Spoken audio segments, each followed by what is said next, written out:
Hello, everyone, and welcome back to Mr. English Channel. Hi, Emily, and a big hello to all our amazing listeners out there. We're so happy to have you join us again today.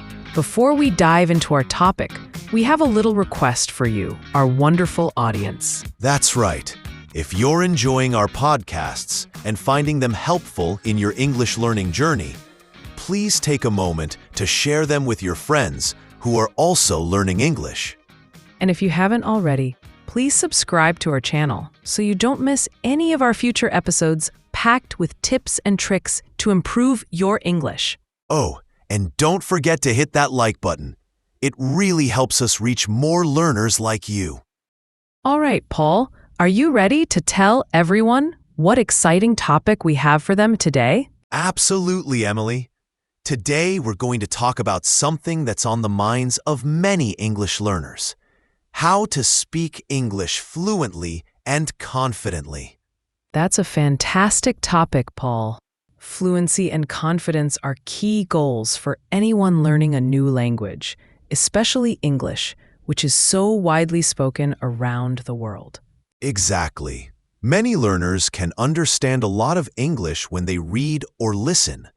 But when it comes to speaking, they sometimes feel stuck or nervous.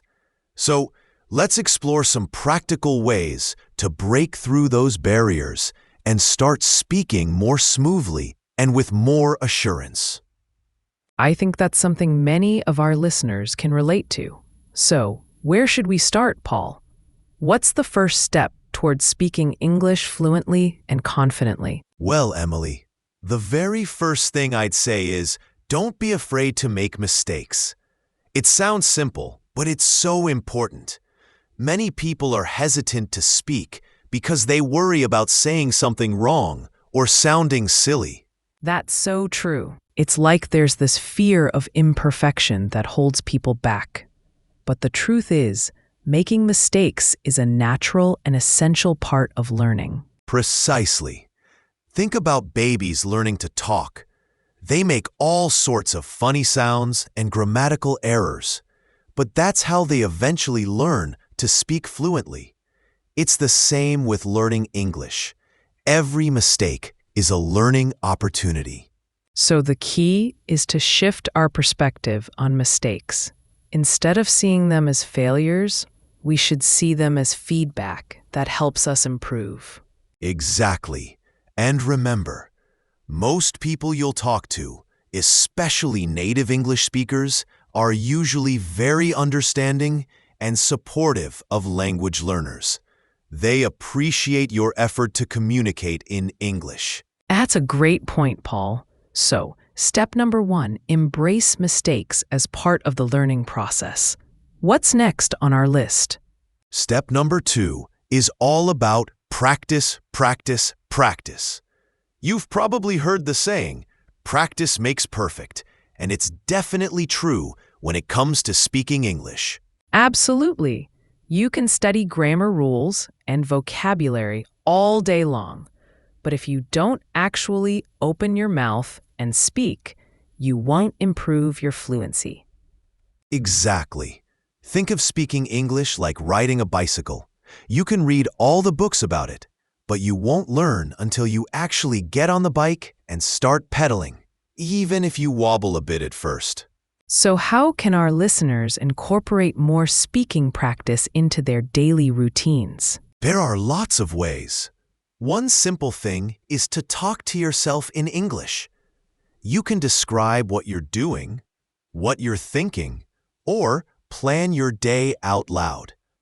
It might feel a bit strange at first, but it's a great way to practice forming sentences without any pressure. That's a clever idea. It's like having a conversation partner who's always available and never judges you. Exactly. Another great way to practice is to find a language exchange partner. There are many websites and apps where you can connect with native English speakers who are learning your language. You can chat with them regularly, helping each other improve. That's a fantastic way to get real-life conversation practice and also learn about different cultures. Absolutely. And don't forget the power of simply speaking out loud when you're studying. Read English texts aloud. Repeat phrases you hear in movies or podcasts, and try to mimic the pronunciation and intonation. That's a great way to improve your pronunciation and get your mouth used to forming English sounds. Exactly. The more you practice speaking, the more comfortable and confident you'll become. So we've got embrace mistakes and practice regularly. What's the third tip for our listeners? Tip number 3 is to expand your vocabulary. The more words and phrases you know, the easier it will be to express yourself fluently. That makes perfect sense. If you're constantly searching for the right word, it can really interrupt the flow of your speech. Absolutely. So make a conscious effort to learn new words and phrases every day. Keep a vocabulary notebook, use flashcards, or try language learning apps. And it's not just about memorizing words, right?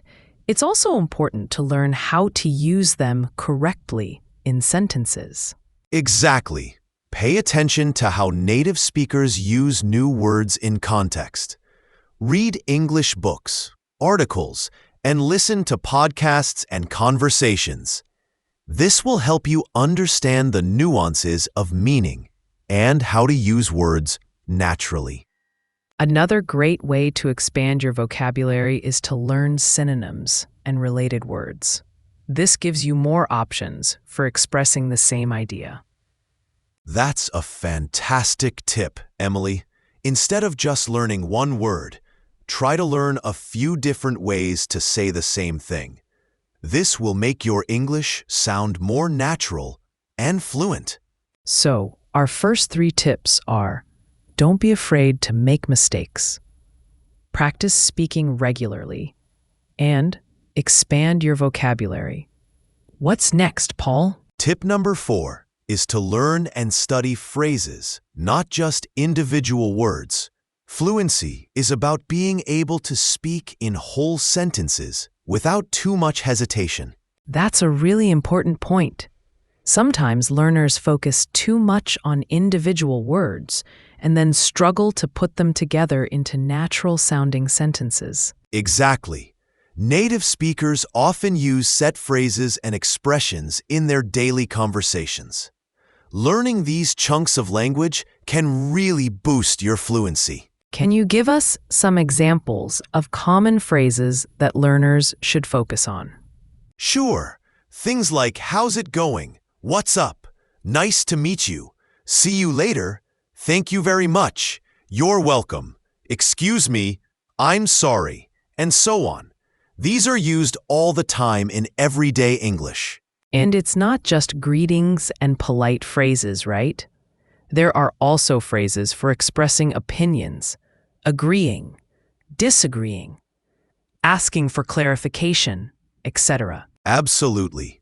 Learning phrases like "I think," "in my opinion," "I agree with you," "I don't agree," "could you please repeat that," "what do you mean," can really help you participate more actively in conversations.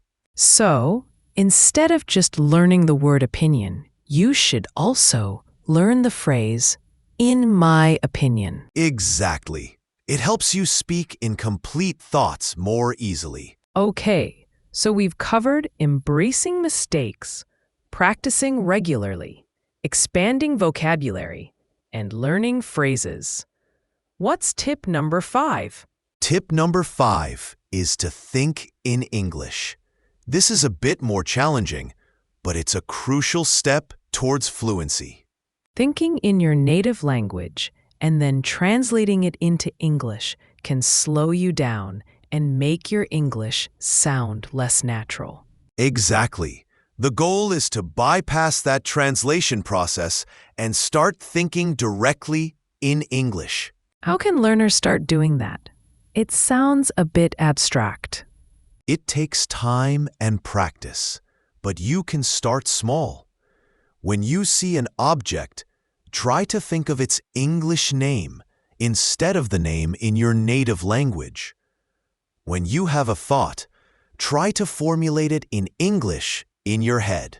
So if I see a dog, instead of thinking the Portuguese word cachorro, I should immediately think dog. Exactly.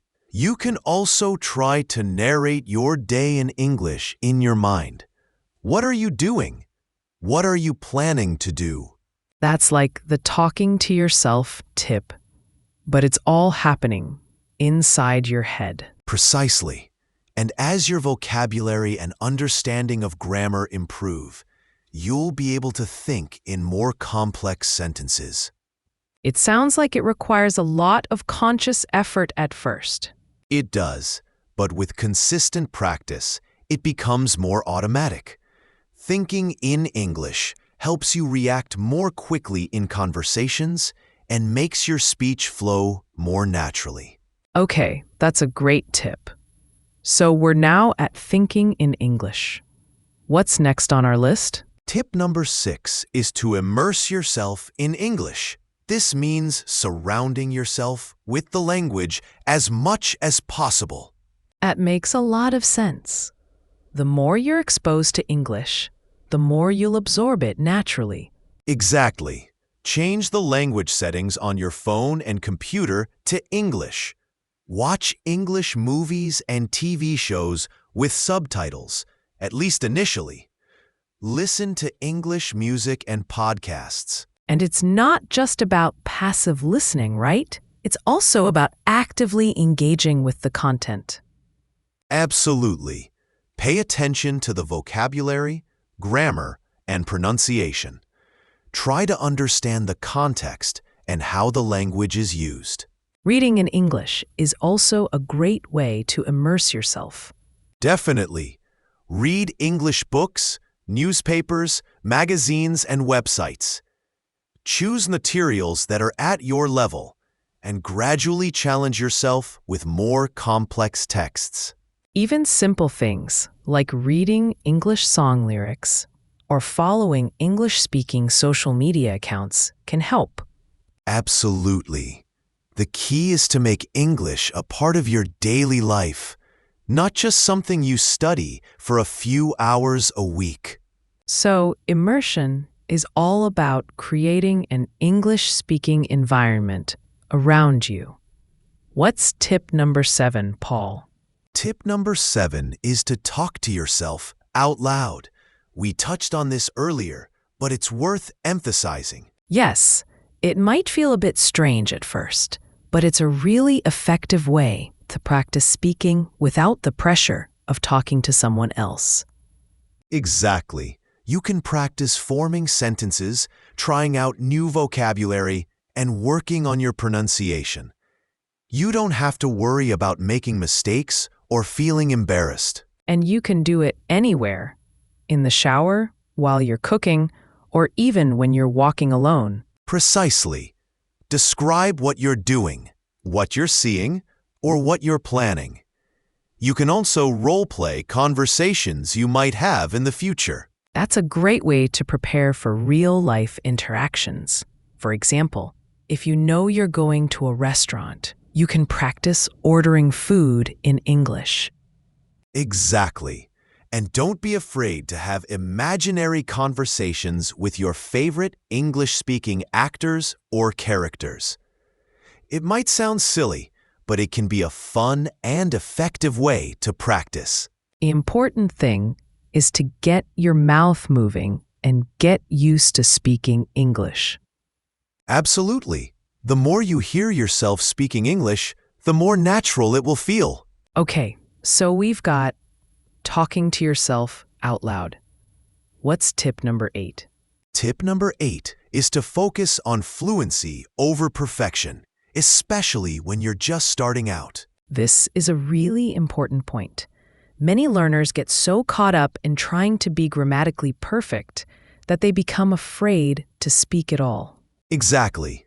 The goal of communication is to convey your message.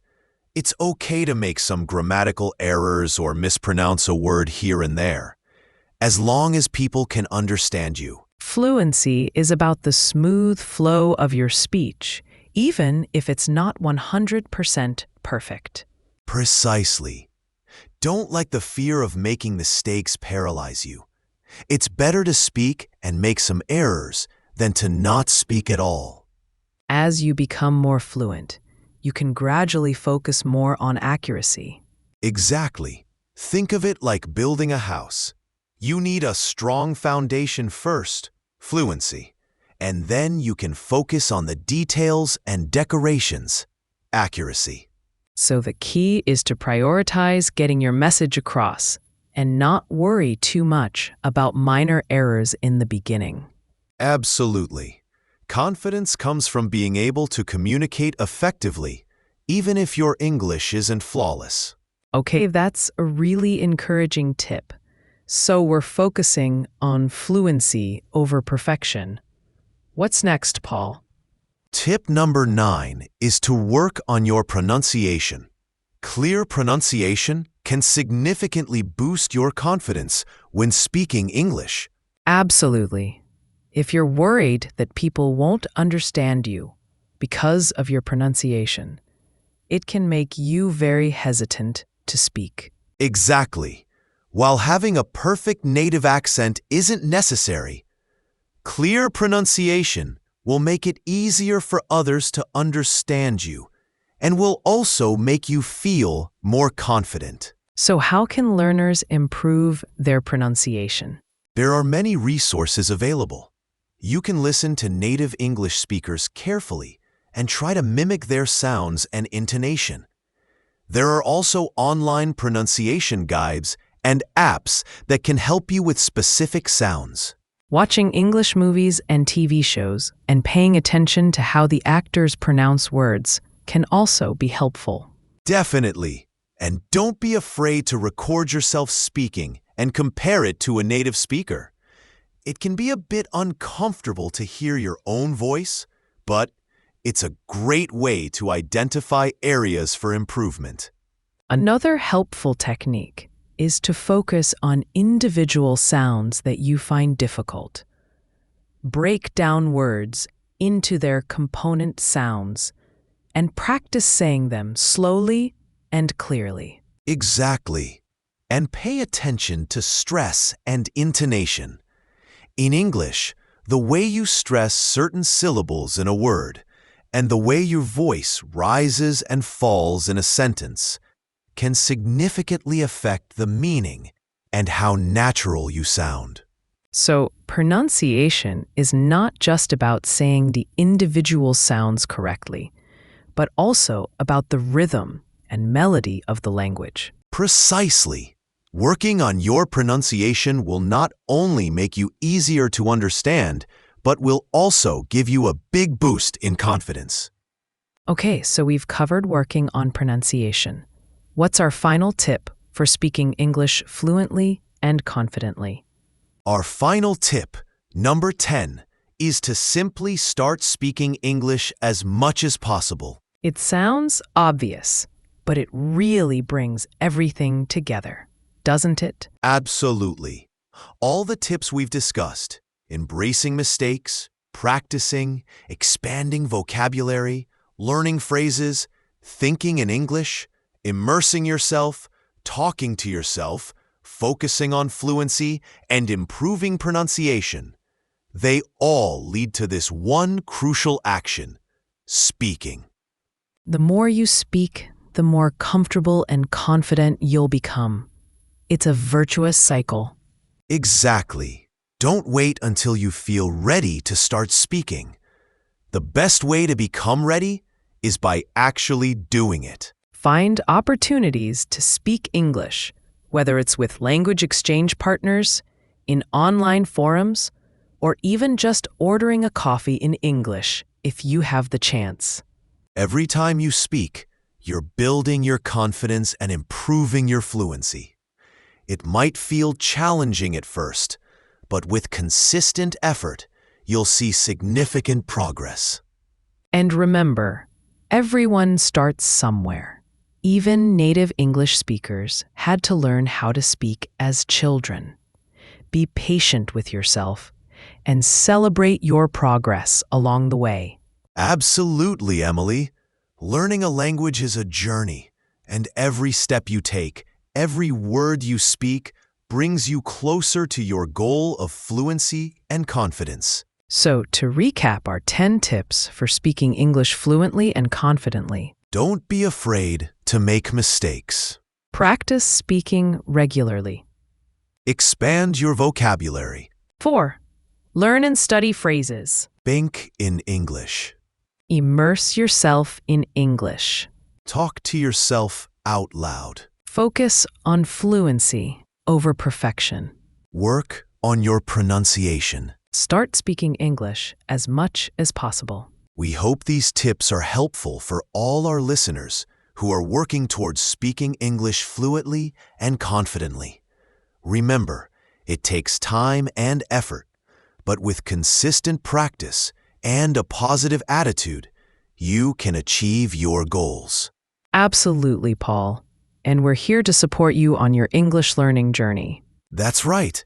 And now, before we wrap up, we have one last request for our wonderful audience. If you found this episode helpful, please subscribe to Mr. English channel for more tips and lessons to improve your English. And don't forget to share this episode with anyone you know who is also learning English. The more, the merrier. And we'd love to hear from you. Leave a comment below telling us which of these tips you found most helpful, or if you have any other strategies that have worked for you. Thanks for tuning in to Mr. English Channel. Keep practicing, stay confident, and we'll catch you in the next episode. Bye for now. See you later.